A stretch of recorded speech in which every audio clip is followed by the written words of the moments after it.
ಆಧುನಿಕ ಪುರಾತನ ಪ್ರೇಮ್ ಕಹಾನಿಗೆ ಎಲ್ಲರಿಗೂ ಸ್ವಾಗತ.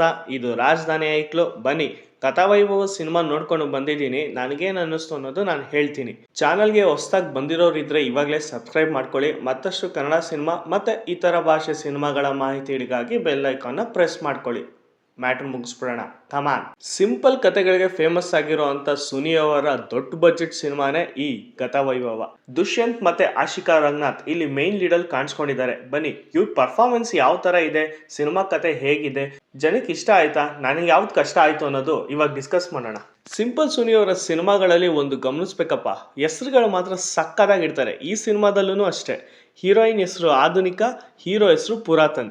ತುಂಬ ಚೆನ್ನಾಗಿದೆ ಆಧುನಿಕ ಪುರಾತನ. ಈ ಆಧುನಿಕ ಪುರಾತನ ಇಬ್ರು ಪ್ರೇಮ್ ಕಹಾನಿನ ನೋಡೋಣ ಬನ್ನಿ. VFX ಆರ್ಟಿಸ್ಟ್ ಆದಂಥ ಪುರಾತನ್ನ ಒಂದು ಸ್ಕೆಚ್ ಮಾಡಿ ಆಧುನಿಕ ಅವರು FBಲಿ ಹಾಕಿರ್ತಾರೆ. ಆ ಪೋಸ್ಟು ಎಲ್ಲ ಕಡೆ ವೈರಲ್ ಆಗೋಕ್ಕೆ ಸ್ಟಾರ್ಟ್ ಆಗುತ್ತೆ. ಸ್ಕೆಚ್ ಮಾಡಿ ಹಾಕಿರೋ ಪೋಸ್ಟಲ್ಲಿರೋ ವ್ಯಕ್ತಿ ಎಲ್ಲಾದರೂ ಕಂಡ್ರೆ ಇವ್ರನ್ನ ಕಾಂಟ್ಯಾಕ್ಟ್ ಮಾಡಿ ಅಂತ ಆಧುನಿಕ ಒಂದು ಪೋಸ್ಟ್ ಹಾಕ್ತಾರೆ. ಆ ಪೋಸ್ಟ್ ಮುಖಾಂತರ ಪುರಾತನ್ ಸಿಗ್ತಾನೆ. ಪುರಾತನ್ ಆಧುನಿಕನ ಹುಡ್ಕೊಂಡು ಹೋಗ್ತಾನೆ. ಇಬ್ರು ಮೀಟ್ ಕೂಡ ಹಾಕ್ತಾರೆ. ಈ ಮೀಟ್ ಆದ್ಮೇಲೆ ಏನಾಯ್ತು? ಸಿಂಪಲ್ ರೀ, ಟ್ರೈಲರ್ ಅಲ್ಲೇ ಸಿನಿಮಾದ ಕಥೆನೇ ಬಿಟ್ಕೊಟ್ಟಿದ್ದಾರೆ ಅಂತ ಅನ್ಕೊಂಡ್ರೆ ಅದು ತುಂಬಾ ದೊಡ್ಡ ತಪ್ಪು ಅನ್ಸುತ್ತೆ. ಸ್ವಲ್ಪ ಬಿಟ್ಕೊಟ್ಟಿದ್ದಾರೆ. ಅದರಲ್ಲಿ ಒಂದು ದೇವಲೋಕ, ಎರಡನೇದು ಪೈರೇಟ್ಸ್ ಆಫ್ ಕೆರಿಬಿಯನ್ ಶಿಪ್, ಮೂರನೇದು ಬಂದು ನಮ್ಮ ಕಂಬಳ ಮಂಗಳೂರು ಕಡೆ ನಡೆಯುತ್ತಲ್ಲ ಅದು, ನಾಲ್ಕನೇದು ಪ್ರೆಸೆಂಟ್. ಈ 4 ಸ್ಟೋರಿಗೂ ಒಳ್ಳೊಳ್ಳೆ ಕಥೆಗಳನ್ನ ಬರ್ಕೊಂಡಿದ್ದಾರೆ. ಅದರಲ್ಲಿ ನನಗೆ ತುಂಬ ಇಷ್ಟ ಆಗಿದ್ದು ಯಾವುದು ಅಂದರೆ, ಇಷ್ಟು ಬೇಗ ಹೇಳ್ತೀನಾ? ಸಬ್ಸ್ಕ್ರೈಬ್ ಮಾಡ್ಕೊಳ್ಳಿ, ಕಂಟಿನ್ಯೂ ಮಾಡೋಣ. ಇವರಿಬ್ರು ಮೀಟ್ ಆದಮೇಲೆ ಆಧುನಿಕ ಒಂದು ಕತೆ ಹೇಳಕ್ಕೆ ಸ್ಟಾರ್ಟ್ ಮಾಡ್ತಾರೆ. ಅದು ಅವ್ರ ಸಬ್ಕಾನ್ಷಿಯಸ್ ಮೈಂಡಲ್ಲಿ ಬಂದಂಥ ಕತೆ ಅಂತ ಸ್ಟಾರ್ಟ್ ಮಾಡ್ತಾರೆ. ಅದೇ ದೇವಲೋಕ. ಈ ದೇವಲೋಕ ಎಪಿಸೋಡು ನನಗೇನು ಅಷ್ಟು ಮಜಾ ಕೊಡಲಿಲ್ಲ ರೀ. ತುಂಬ ಖರ್ಚು ಮಾಡಿದ್ದಾರೆ ಅನ್ನಿಸ್ತು. But I don't know why. VFX ಚೆನ್ನಾಗಿ ಮಾಡಿದ್ದಾರೆ, ಆರ್ಟಿಸ್ಟ್ ಪರ್ಫಾರ್ಮೆನ್ಸು ಚೆನ್ನಾಗಿದೆ. ಅನಾಮಧೇಯ ಪಾತ್ರದಲ್ಲಿ ಕಿಶನ್ ಅವ್ರು ಮಾಡಿದಾರಲ್ಲ, ಅವ್ರ ಬದಲು ಬೇರೆ ಯಾರಾದರೂ ಚೆನ್ನಾಗಿರೋರನ್ನ ಹಾಕ್ಬೋದಾಗಿತ್ತು. ಮತ್ತು ರಾಕ್ಷಸನ ಲುಕ್ಗೋಸ್ಕರ ಹೀರೋನ ಆ ಥರ ಟೋನ್ ಅಪ್ ಮಾಡಿದ್ದಾರೆ. ಓಕೆ, ಸ್ಕ್ರೀನ್ ಮೇಲೆ ನೋಡೋಕೆ ಚೆನ್ನಾಗಿ ಕಾಣಿಸುತ್ತೆ. ಡೆಬ್ಯೂ ಹೀರೋ ಅಂತ ಎಲ್ಲೂ ಅನಿಸಲ್ಲ, ಅಷ್ಟು ಚೆನ್ನಾಗಿ ಪರ್ಫಾರ್ಮೆನ್ಸ್ ಮಾಡಿದ್ದಾರೆ. ಇದು ದೇವಲೋಕದ ಸೆಟ್ಟಲ್ಲಿ, ಮೀನ್ಸ್ ದೇವಲೋಕದ ಒಂದು ಕಥೆಯಲ್ಲಿ. ನೆಕ್ಸ್ಟ್ ಬರೋದೇ ವಾಸ್ಕೋಡಿಗಾಮ ನಮ್ಮ ಇಂಡಿಯಾಗೆ ಬಂದ್ರ ಸೀರೆ ಉಟ್ಕೊಂಡು. ಅದು ಪಕ್ಕ ಟಿಪಿಕಲ್ ಸುನಿ ಸರ್ ಅವರ ಸ್ಟೈಲಲ್ಲಿತ್ತು. ಮೇಕಿಂಗ್ ಕ್ವಾಲಿಟಿನೂ ತುಂಬ ಚೆನ್ನಾಗಿತ್ತು. ಆದರೆ ಅಲ್ಲಿ ಕೆಲವೊಂದು ಮಜಗಳ ಇನ್ಸಿಡೆನ್ಸು ನನಗೆ ನಗು ಬರ್ತಾಯಿತ್ತೆ ಹೊರತು ಅಕ್ಕಪಕ್ಕ ಇರೋರಿಗೆ ಯಾರಿಗೂ ಅರ್ಥ ಆಗ್ತಾನೂ ಇಲ್ಲ, ನಗುನೂ ಬರ್ತಾ ಇರಲಿಲ್ಲ. ತುಂಬ ಚೆನ್ನಾಗಿದೆ. ಅಲ್ಲಿ ಇಬ್ಬರು, ಐ ಮೀನ್ ಹೀರೋ ಮತ್ತು ಹೀರೋಯಿನು ತುಂಬ ಚೆನ್ನಾಗಿ ಕಾಣಿಸಿದ್ದಾರೆ. ಅವರ ಕಾಸ್ಟ್ಯೂಮ್ ಡಿಸೈನ್ ಮಾಡಿರೋರು ಮತ್ತು ಆ ಸೆಟ್ ವರ್ಕ್ ಪ್ಲಸ್ ಸಿನಿಮಾಟೋಗ್ರಫಿ ಸಖತ್ತಾಗಿದೆ. ನಾನು ತುಂಬ ಎಕ್ಸ್ಪೆಕ್ಟೇಷನ್ ಇಟ್ಕೊಂಡು ಹೋಗಿದ್ದೆ ಶಿಪ್ ಎಪಿಸೋಡ್ಗೆ. ಅದು ಕೂಡ ನನಗೆ ಡಿಸಪಾಯಿಂಟ್ ಅನ್ನಿಸ್ತು.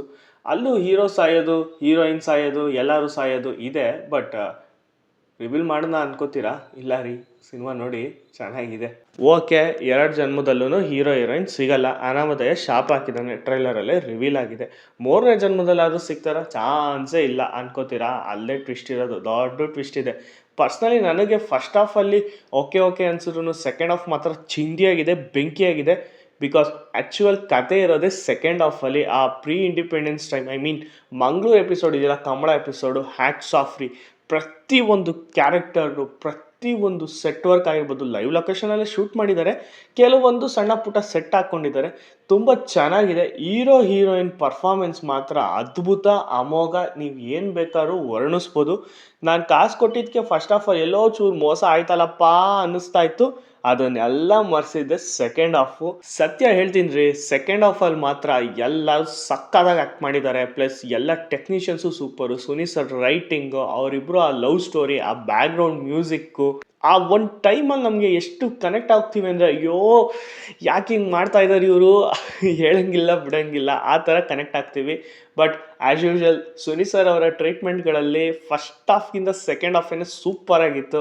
ಗೊತ್ತಲ್ಲ ಎಲ್ಲರಿಗೂ, ಕ್ಲೈಮ್ಯಾಕ್ಸ್ ಒಳಗಡೆ ಕ್ಲೈಮ್ಯಾಕ್ಸು, 2 ಕ್ಲೈಮ್ಯಾಕ್ಸು, 3 ಕ್ಲೈಮ್ಯಾಕ್ಸು ಈ ಥರ ಇರುತ್ತೆ ಅಂತ. ಇಲ್ಲೂ ಕೂಡ ಅದೇ ಟ್ರೀಟ್ಮೆಂಟ್ ಇದೆ. ಅದು ವರ್ಕ್ ಆಗಿದೆ. ಎಸ್ಪೆಷಲಿ ಸೆಕೆಂಡ್ ಹಾಫಲ್ಲಿ Mangaluru episode, means coastal episode ಏನಿದೆಯೋ, ಆ ಕಂಬಳ ಎಲ್ಲನೂ ತುಂಬ ಚೆನ್ನಾಗಿ ಮಾಡಿದ್ದಾರೆ. ಎಲ್ಲೂ ಕೂಡ ಕಾಂತಾರದ ಒಂದು ಫ್ರೇಮ್ ಕೂಡ ನನಗಲ್ಲಿ ಕಾಣಿಸ್ಲಿಲ್ಲ. ಬಿಕಾಸ್ ಪ್ರತಿಯೊಂದೂ ಹೊಸದಾಗಿ ಕ್ರಿಯೇಟ್ ಮಾಡಿ, ಹೊಸ ಶಾರ್ಟ್ಸ್ಗಳಲ್ಲೇ ಮೇಕಿಂಗ್ ಮಾಡಿ ತೋರಿಸಿದ್ದಾರೆ. ದುಷ್ಯಂತ್ ಅವ್ರಿಗೆ ಇವಾಗಲೇ ಒಂದು ಲೆಟರ್ ಬರೆದ್ಬಿಡೋಣ, ನೀವು ಕನ್ನಡದಲ್ಲಿ ಫ್ಯೂಚರ್ ಸ್ಟಾರ್ ಆಗೋದ್ರಲ್ಲಿ ಡೌಟ್ ಇಲ್ಲ, ಸಿನಿಮಾಗಳು ಮಾಡಿ ಅಷ್ಟೇ. ಇನ್ನೇನಪ್ಪ, 3 ಜನ್ಮದ ಕತೆ ಆಯಿತು, ಎಲ್ಲ ರಿವೀಲ್ ಆಯಿತು ಅನ್ಕೋತೀರಾ? ಇರೋ ಟ್ವಿಸ್ಟೇ ಇದು, 4ನೇ ಜನ್ಮದ್ದು. ಇದು ನೀವು ಥಿಯೇಟ್ರಲ್ಲೇ ನೋಡಬೇಕು. ಆ ಥಿಯೇಟ್ರಲ್ಲಿ ನೋಡಿದಾಗ ಆ ಮಜಗಳಿದೆ ಗೊತ್ತಾ, ಆ ಮಜಗಳಲ್ಲೇ ನೀವು ಅದನ್ನು ಎಂಜಾಯ್ ಮಾಡಬೇಕು. ಎಷ್ಟೊಂದು ಕಡೆ ಶಿಳ್ಳೆ ಚಪ್ಪಾಳೆಗಳ ಜೊತೆಗೆ ನಗುನೂ ಇತ್ತು. ಸಿನಿಮಾದಲ್ಲಿ ನೆಗೆಟಿವ್ ಏನು ಇಲ್ವಾ ಅಂತ ಕೇಳ್ತಾ ಇದ್ದೀರಾ? ಇದೆ. ಅದು ಫಸ್ಟ್ ಆಫ್ ಆಲ್ ನನಗೆ ಸ್ವಲ್ಪ ಇರುಸು ಮುರುಸು ಆಯಿತು. ಬಿಕಾಸ್ ತುಂಬ ಎಕ್ಸ್ಪೆಕ್ಟೇಷನ್ ಇಟ್ಕೋಬಾರ್ದು ಅಂತ ಯಾವಾಗಲೂ ಹೇಳ್ತೀನಿ. ನಾನು ಇದಕ್ಕೆ ಎಕ್ಸ್ಪೆಕ್ಟೇಷನ್ ಇಟ್ಕೊಂಡಿರಲಿಲ್ಲ. ಬಟ್ ನನ್ನ ಇಮ್ಯಾಜಿನೇಷನಲ್ಲಿ ಬೇರೆ ಥರನೇ ಏನೋ ಇರುತ್ತೆ ಅಂದ್ಕೊಂಡೆ. ಅದು ತುಂಬ ಡಿಸಪಾಯಿಂಟ್ ಆಗಿದ್ದ ಎಪಿಸೋಡೇನೆ ಶಿಪ್ ಎಪಿಸೋಡು. ಅದು ನೀನು ತುಂಬ ಚೆನ್ನಾಗಿ ಮಾಡ್ಬೋದಾಗಿತ್ತು. ಅಷ್ಟೆಲ್ಲ ಖರ್ಚು ಮಾಡಿ, ಅಷ್ಟು ದೂರ ಟ್ರಾವೆಲ್ ಮಾಡಿ ಶೂಟ್ ಮಾಡಿದ್ದಾರೆ. ಪ್ರತಿಯೊಂದೂ ಅಲ್ಲೂ ಕೂಡ ಡೀಟೇಲ್ ಆಗಿ 1500 ವರ್ಷದ ಹಿಂದೆ, ಐ ಮೀನ್ 15th ಸೆಂಚುರಿಲಿ ಯಾವ ಥರ ಇತ್ತು ಅದನ್ನೇ ಸೆಟ್ ಮಾಡಿ ಕ್ರಿಯೇಟ್ ಮಾಡಿದ್ದಾರೆ. ಬಟ್ ಅಲ್ಲಿ ಬರೋ ಅಂಥ ಎಪಿಸೋಡ್ಗಳು ಏನಿದೆ ಸೀನ್ಸು, ಅದು ಅಷ್ಟು ಮಜಾ ಕೊಡಲಿಲ್ಲ ಅಂತ ನನ್ನ ಅಭಿಪ್ರಾಯ. ಅದು ಬಿಟ್ಟರೆ ಓವರ್ ಆಲ್ ಸಿನಿಮಾ ಸೂಪರಾಗೇ ಇದೆ. ಈ ಸಿನಿಮಾ ರೇಟಿಂಗ್ ಅಂತ ಯಾವುದಕ್ಕೂ ಕೊಡೋಕ್ಕೂ ಹೋಗಲ್ಲ. ನನ್ನ ಅಭಿಪ್ರಾಯದ ಪ್ರಕಾರ ಸಿನಿಮಾ ಚೆನ್ನಾಗಿದೆ. ಕುಟುಂಬ ಸಮೇತ ಕೂತ್ಕೊಂಡು ನೋಡೋ ಅಂಥ ಸಿನಿಮಾ. ಕನ್ನಡದಲ್ಲೂ ಒಂದು ಅದ್ಭುತ ಮೇಕಿಂಗ್ ಜೊತೆಗೆ ಕಂಟೆಂಟ್ ಇರೋ, ಹೇಳ್ತಿರಲ್ಲ ಕತೆ ಇರಲ್ಲ ಅಂತ, ಅದೇನೂ ಇಲ್ಲ. ಸಖತ್ತಾಗಿರೋ ಕತೆ ಇರೋ ಸಿನಿಮಾನೇ ಬಂದಿದೆ. ನೋಡಿ, ಹರಸಿ, ಹಂಚಿ, ಹಾರೈಸಿ.